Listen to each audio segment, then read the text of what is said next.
Having now introduced the case to you, members of the jury, let me call the first witness for the prosecution, Bethany Platt.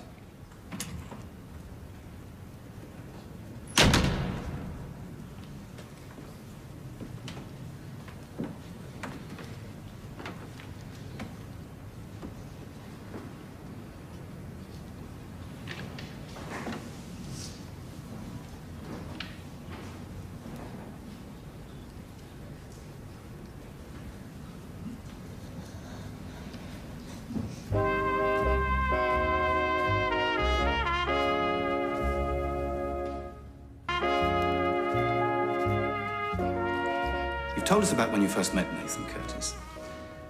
Can you describe what happened next? We were in his car one day. He started telling me how much he really liked me. Said I wasn't like any other girls my age. How did that make you feel? I couldn't believe it. I kept thinking, why would somebody his age be interested in somebody like me? You were flattered because he was older. I thought he really liked me. Now I know it was just a trick. He just wanted me to sleep with the other men. Can you describe how you first came to sleep with Sergeant Clifton? Nathan said if I did, Neil would forget about the camera stuff that got stolen. At first, I thought it was just a few drinks and a chat. And that night at the party, Neil took me into the bedroom. What happened then? He started stroking my hair, kissing me. I kept thinking, there's no way that Nathan's going to let this happen. Any minute he's going to burst through the door and make it stop. But he never did. He just left me there. What happened between the two of you in the bedroom?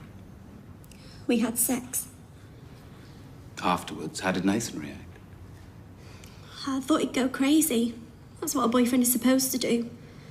But instead of being angry, he was happy. Like it was the most normal thing in the world. But it wasn't normal. It was sick. He was just using me so that he could make money. On May the 30th, you say Nathan tried to drug you. Can you describe how? He kept giving me these really strong drinks. I think he must have been spiking them. Were there any other young girls at the party? Laura was there. Lara Cutler? She was only 14. What did he do to you then? Nathan went mad and dragged me outside.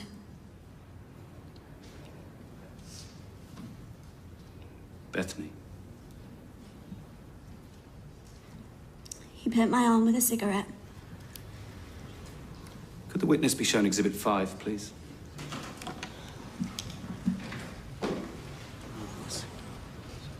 Is this the injury Nathan inflicted on you?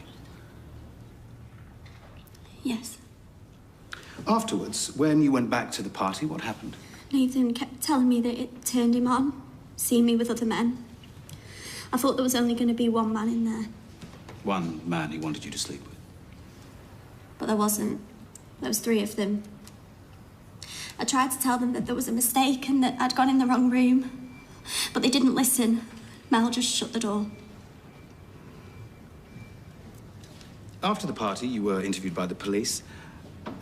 Can you explain why you never said anything about what happened? Nathan just said that it was one big misunderstanding and that Shona had it in for him. But the second time when you spoke to the police, when you knew that wasn't true anymore, why not speak up then? I couldn't. Neil was a policeman. He told me that if I said anything, that he'd do something bad to my family. He'd been in my house. I love my family. If anything ever happened to them... If you were so frightened, what made you finally tell the truth? I knew that if I didn't do anything, nobody would. They thought they could do whatever they wanted to us, that we'd be too scared to say anything. But they were wrong. And now I know exactly what they are. Pathetic, sick cowards, and I'm not frightened of them anymore. No more questions, Your Honor. Bethany, I'm the barrister defending your boyfriend, Nathan Curtis. He's not my boyfriend. Of course. You said there were a lot of rows at home. Am I right they could often be violent? No, not at all. So, Nathan didn't get beaten up trying to protect you from your mum's boyfriend, Gary Windass?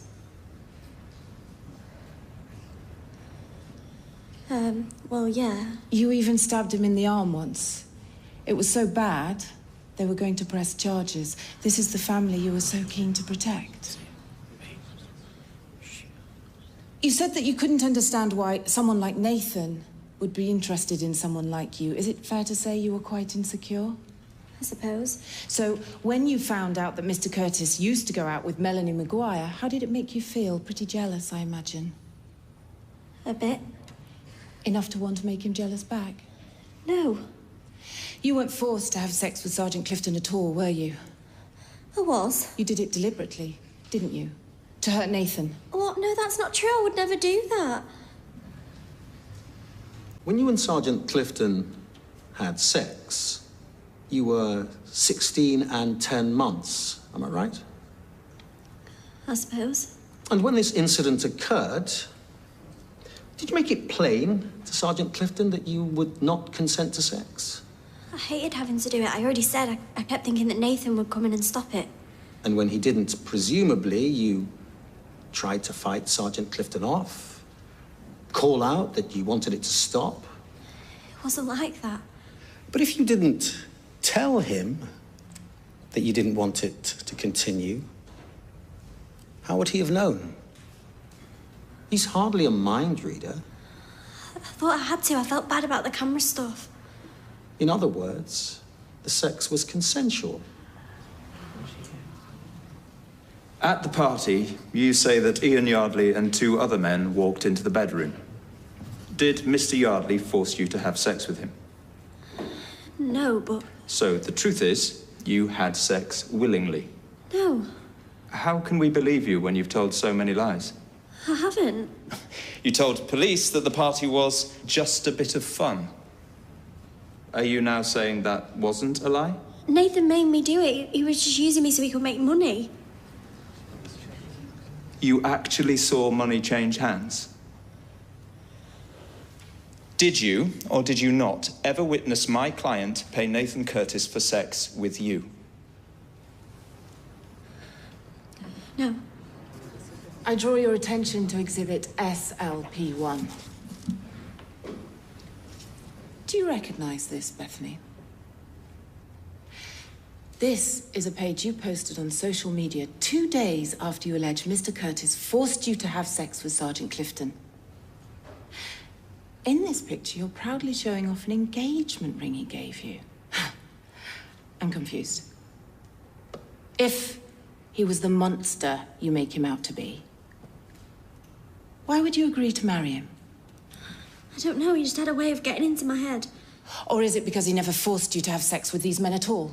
He did. The truth is, you were so insecure about his former girlfriend, so terrified that one day he'd stop loving you, you threw yourself at his friends deliberately to make him jealous, didn't you? No. Only your plan backfired because Nathan dumped you. And when he did, you exacted your revenge by making up this whole sordid pack of lies, didn't you? No, that's not true. No further questions, Your Honor.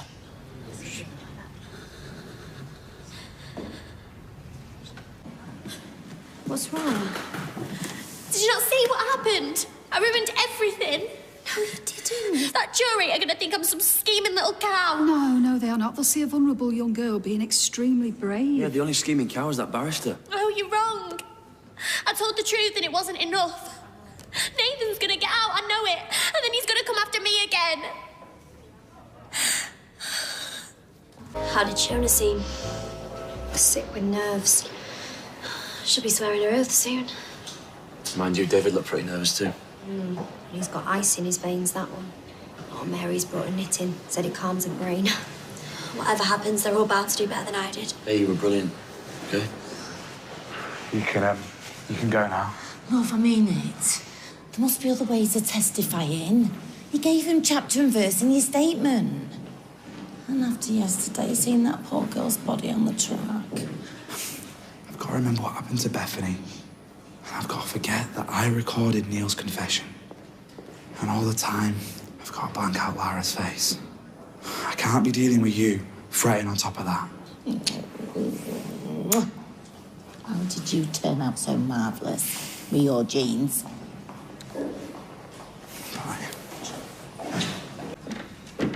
You did well up there. Yeah, I'm glad it's over. Oh my goodness, I thought I was nervous. Craig's as white as a sheet. Special Constable Tinker. Would you consider yourself a popular person? One of the lads? A ringleader, even? Not really. I have mates and... But you've never been the guy that people flock to. I suppose not. More than that, is it accurate to say that you're generally overlooked? No. And you wanted to set out and make a name for yourself, bag yourself a big beast.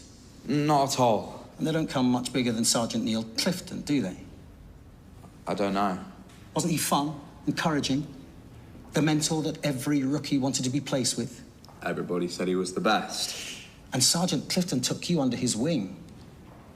Tried to show you how things really work out in the streets, yes? At the start. Out on the beat, you specials are generally mocked, aren't you? Sometimes. You must have heard the terms plastic coppers and chimps. Completely hopeless in most policing situations. Yeah, I've heard them. And yet you remain optimistic, ambitious. I know the difference between right and wrong. What those men did was destroy young girls' lives, and Bethany was lucky. Coerced, raped, burned with cigarettes, threatened with trafficking to Belgium. Why do you say she was lucky? Not lucky, that's not what... What happened to Bethany was horrible. You said lucky. She survived. That's all I meant. That's all I meant. When did you stop trusting my client, your sergeant, and start believing Bethany's version of events? 12th of July, 8 p.m. I checked the home visits file. Sergeant Clifton had been to Bethany's house loads of times. I'd seen him, but he hadn't logged any of his visits. 8 p.m. 2000 hours. A.m. Sorry, 800 hours. In the morning, I can tell the time. That's good to know. 0800 a.m. Sorry. Well, Tinker, be frank. Was this ever about nailing a bent cop? Of course. You must know that Sergeant Clifton is a respected family. He's the worst out of the lot of them. Or could it be that you are a desperate wannabe who's watched too many box sets? No. Do you regret getting sucked in when all you wanted to do was impress a pretty girl and make a name for yourself down at the station? Clifton is guilty as sin. They know that. I know that. Everybody does. I'm not cross-examining everyone. I'm cross-examining you. Now, could you answer the question? Do you regret getting sucked into standing up for Bethany? No, and I'd do it again, but next time I'd do it properly. I urged you to choose your words very carefully. Do you regret defending someone that you know is guilty? I swore to tell the whole truth. No further questions, Your Honor. Is that it? No further questions, Special Constable.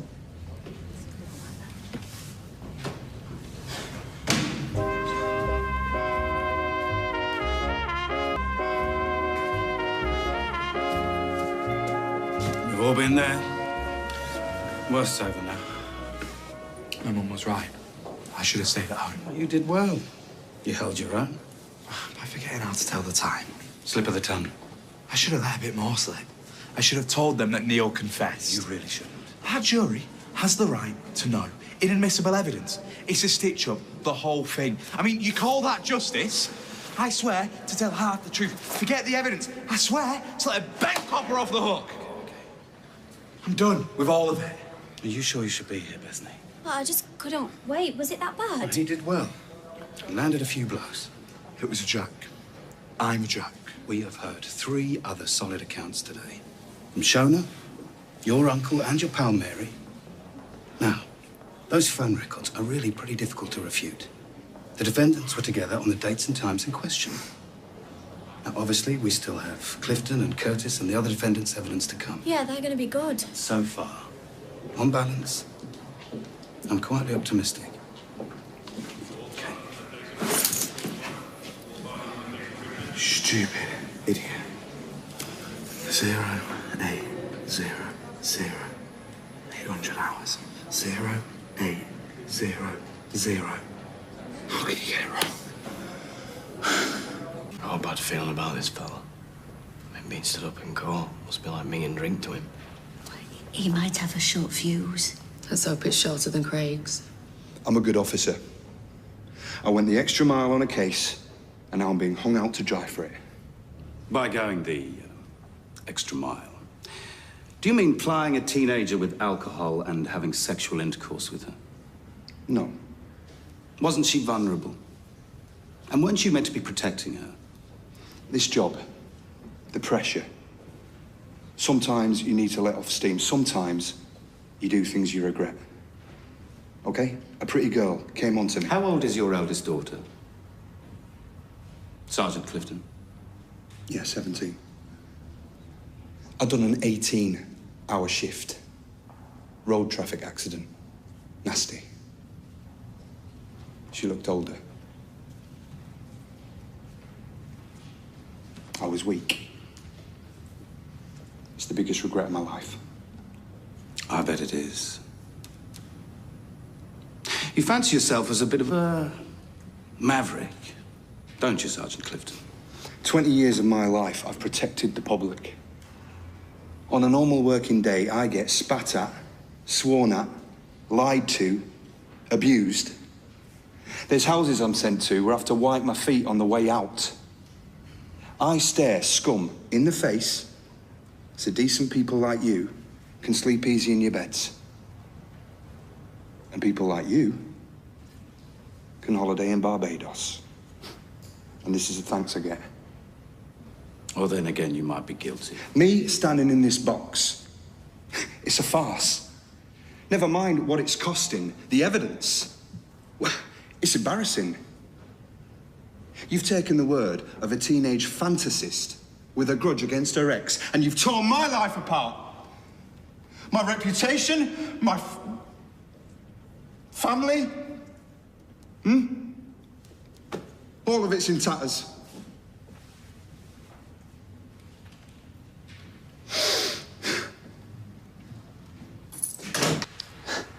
Not give evidence.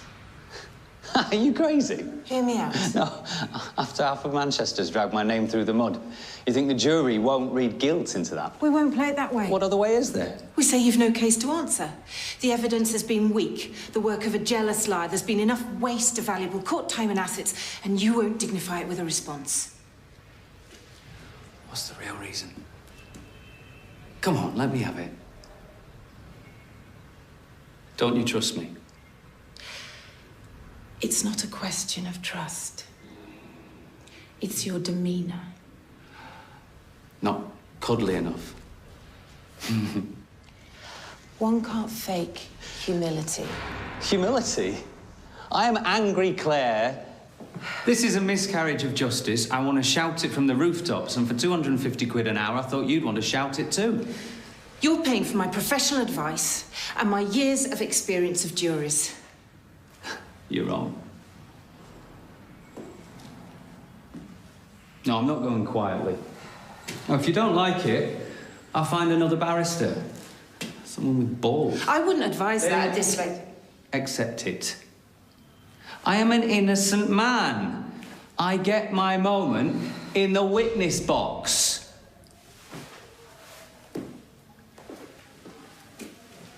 I swear by Almighty God that the evidence that I shall give shall be the truth, the whole truth, and nothing but the truth. I thought it was going to be cocky. I thought they'd see straight through him. They will. Look at him, Mr. Nice Guy. This is going to be Oscar winning.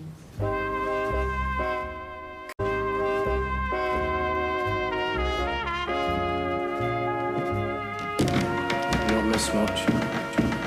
Where's Bethany? She's with Craig. You told the court before, to use your words, that you haven't a clue why you're standing here. That's because I don't. I'm just a guy who's found himself in the wrong place at the wrong time. This wrong time being? Christmas Day, last year. What happened then? I found Bethany lying unconscious in the street after a drug overdose. Everyone seems to have forgot that she tracked me down. Not the other way around. She came to me. Now, how does that even work if I'm supposed to be some sort of sexual predator? Sorry. Take a moment. He's just desperate. He's not desperate. He's just warming up. I gave her a job partly to help build her confidence and partly because I felt responsible for her. I mean, she was obviously messed up. In what way was she messed up? I'll take your pick. She just had her stomach pumped after taking a jar of diet tablets, and then there was a crush on her mum's boyfriend. You're referring to Mr. Gary Windass, aged 31? Yeah. That's him.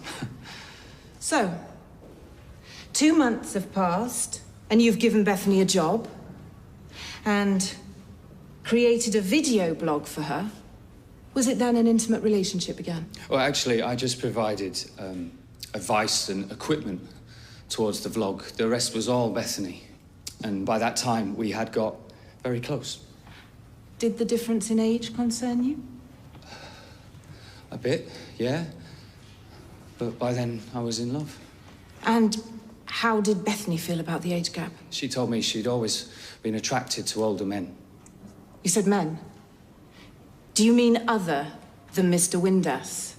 She once mentioned she had a thing with another of her mum's boyfriends. I think his name was Callum. Would that be the same Callum Logan found buried under number 8 Coronation Street in May last year? Yeah. See, I think that's one of the reasons why Bethany's mum had a mental breakdown. She had a complicated home life then. Oh, complicated doesn't even get close. She hated it there. See, that's why I let her move in so quickly. Of course, it was the biggest mistake of my life. Have you ever assaulted Bethany? No. Ever stubbed out a cigarette on her arm? Never. Then how do you explain her injuries? Self-harming. Just like with the diet pills. Why would she do such a thing? To hurt me. Like sleeping around to make me jealous wasn't bad enough. And is this what prompted your decision to leave the country? Yes. By then, I was at my wit's end. I felt if I could get Bethany away from her family and all the other men, then I could make things right between us. But you were arrested before you could escape. Oh, I wasn't trying to escape. I was trying to rescue Bethany. And during this rescue, as you call it, the prosecution alleged you became threatening and aggressive. Did you? Yeah. I'll admit I lost it. But when you're in love, as much as I was, common sense goes out the window sometimes. I have no further questions, Your Honor. He's won. Not a chance. Yeah, there's no way the jury can buy that garbage. Yeah, and our side will tear him apart. See, you two, you just don't understand. This is exactly what Nathan does. He gets in your head. And that jury, they're going to believe his lies. Just like Bethany and those girls did. You don't deny that 3 of your co-defendants, Duncan Edgerton, Christopher Blackthorne and Ian Yardley, attended a gathering at your residence on May the 30th of this year? No. The gathering at which you were subsequently arrested? No. And during that evening, at approximately 8:30, did the defendants, as Bethany Platt claims, enter the bedroom with her? Yeah, she encouraged them. She was trying to get a rise out of me. I'll take that as a yes. She wanted to make me jealous. So you've said. At this point, was there ever any exchange of money between you and the defendants? No. Well, this wasn't a service you were offering. I said no. After your arrest, you were searched. A sum of money was found on your person. Can you remember how much? No. Then allow me to jog your memory. £450. Yeah, if you say so. Earlier that day, each of your party guests visited separate ATM machines and withdrew cash. Christopher Blackthorne, £200. The other two defendants, £150 each. Were you aware of this? No. Were you aware that all three defendants also received the same text message from the same mobile phone, which read, usual price, cash only, smiley face emoji? No. Then can you explain why £20 notes found on your person were traced back to two of the three ATM machines visited by your co-defendants? Talk your way out of that. They owed me money. All three of them? Yeah. For what, exactly?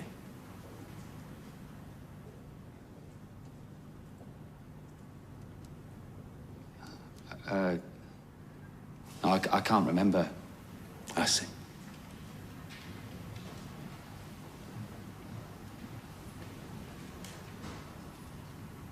I have no further questions, Your Honor. Not so cocky now, are you?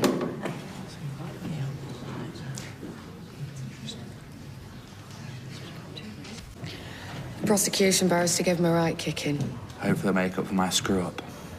You didn't screw up, Craig. You were just nervous. I still let you down. You could never let me down.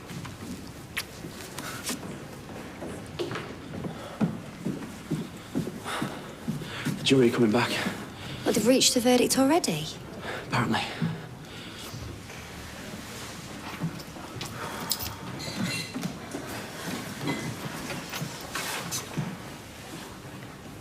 If you can't face it, everyone will understand.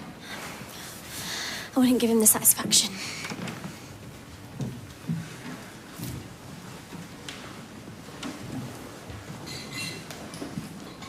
Please stand. Could the foreman of the jury please stand? Has the jury reached verdicts on all defendants, on which they are all agreed? Yes. On count one, do you find the defendant, Nathan Curtis, guilty or not guilty of rape? Guilty. Yes. On count two, do you find the defendant, Nathan Curtis, guilty or not guilty of conspiracy to commit rape? Guilty. Do you find the defendant, Neil Clifton, guilty or not guilty of rape? Guilty. Do you find the defendant, Ian Yardley, guilty or not guilty of rape? Guilty. Do you find the defendant, Christopher Blackthorne, guilty or not guilty of rape? Guilty. Do you find the defendant...